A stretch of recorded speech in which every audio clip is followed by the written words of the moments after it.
When people start thinking about preparedness, food is usually the first thing they focus on. And that makes sense. Food feels tangible. You can see it, you can stack it, you can count it. But food preparedness isn't about how much you can buy. It's about how well your food fits into your real life. Because food that doesn't get eaten is just clutter and eventually waste. The goal of food preparedness. The goal isn't to survive on the bare minimum. The goal is to maintain normalcy for as long as possible when systems are disrupted. Normal meals, familiar routines, low stress, that's what keeps households calm. Food preparedness works best when it supports everyday life, not when it replaces it with something extreme. Start with a realistic target, 3 months. A good, achievable starting point for most households is 3 months of food. Not because 3 months is magical, but because it's manageable. 3 months allows you to handle extended outages, avoid panic shopping, ride out supply disruptions, make thoughtful decisions. It's enough to matter without becoming overwhelming. Why 3 months works better than 1 year? You'll often hear advice about storing a year's worth of food. For most people, that's unrealistic. A year of food requires significant space, requires constant rotation, requires careful tracking, ties up a lot of money, creates waste if mismanaged. Food doesn't just sit quietly, it expires. It degrades. It gets forgotten. 3 months is far more sustainable, especially if you're new to preparedness. The foundation: canned foods. Canned foods are one of the most reliable food prep tools available. They're shelf-stable, familiar, easy to prepare, widely available. But the key is what kinds you store.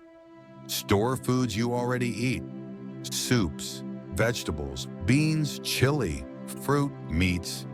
If it doesn't fit into your normal meals, it won't get rotated. How long canned food actually lasts? Most canned foods last well beyond their printed dates when stored properly. Cool, dry, dark storage matters more than the exact date. That said, dented cans should be discarded. Rusted cans should be discarded. Swollen cans should never be opened. The goal isn't to push limits, it's to maintain safety and confidence. Non-perishable foods that actually make sense. Dry goods are where people often overbuy. Rice, pasta, oats, beans, flour. These are staples. But staples only work if you know how to use them. A pantry full of ingredients isn't helpful if you don't normally cook with them. Focus on pasta you already like, rice you already cook, sauces you already use, snacks that bring comfort. Food is fuel, but it's also morale. Easy meals matter more than perfect nutrition. During emergencies, energy and clarity matter more than perfect macros. Easy meals reduce stress, save fuel, keep routines intact. Think canned soups, pasta with jarred sauce, rice with canned protein, peanut butter, crackers, breakfast bars. If it's easy, you'll eat it. Storage locations. Use what you have. You don't need a dedicated prepper room. Food can be stored in basements, pantries, closets, underbeds, utility rooms. The key is cool temperatures, low humidity, protection from pests, Organization you can maintain. If storage feels overwhelming, it won't last. Build slowly. Don't panic buy. One of the biggest mistakes people make is buying everything at once. Panic buying drains budgets, creates storage problems, leads to poor food choices, increases waste. Food preparedness works best when built gradually. Add a few extra items each grocery trip. Learn what works. Adjust as you go. A short, hypothetical story. Too little food. Imagine a household with only a couple days' worth of food. Nothing extreme happens, just a prolonged outage. Stores close temporarily. Deliveries are delayed. Shelves empty faster than expected. Within days, options disappear. Stress rises quickly, not because of hunger yet, but because choices are gone. Food preparedness isn't about starving later. It's about avoiding pressure early. Another hypothetical, too much food. Now imagine someone who panic buys massive amounts of food, cases of items they don't normally eat, bulk foods they don't know how to prepare, supplies stacked and forgotten. Months pass. Food expires, packaging breaks down, nothing rotates. When they finally need it, much of it is unusable. That's not preparedness. That's storage anxiety. The sweet spot. Food that lives with you. The best food stockpile blends into daily life. You eat from it, you replace it, you understand it. There's no special emergency food, just more of what already works. That's what keeps it sustainable. Rotation is the secret most people miss.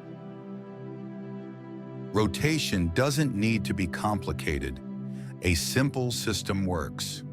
Use the oldest items first. Replace what you use. Keep dates visible. Do occasional checks. If rotation feels like a chore, your system is too complex. Comfort foods are not optional. People underestimate the psychological impact of food. Comfort foods reduce stress, improve mood, help kids cope, make situations feel manageable. Candy, snacks, coffee, tea, these matter. Preparedness isn't about being tough. It's about staying steady. How much food is enough? There's no perfect number, but a rough guideline. 3 meals per day, familiar foods, some variety, some comfort, some flexibility. If you can eat normally for 3 months without resupply, you're doing well. Common food prep mistakes.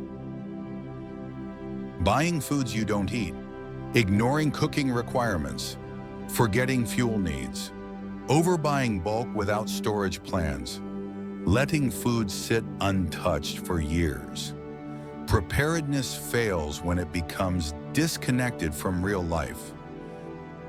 Food and fuel go together. Food planning must consider how you'll prepare it. Ask yourself, does this require refrigeration? Does it require cooking? How much fuel does it take? Can I eat it cold if needed? The best food plans include flexibility. In closing thoughts, food preparedness isn't about fear. It's about continuity. It's about opening your pantry during a stressful moment and seeing options, not problems. Start small, build slowly, store what you eat what you store. That's how food preparedness becomes sustainable and actually useful. Steady days aren't built by excess. They're built by thoughtful, realistic planning that fits your life.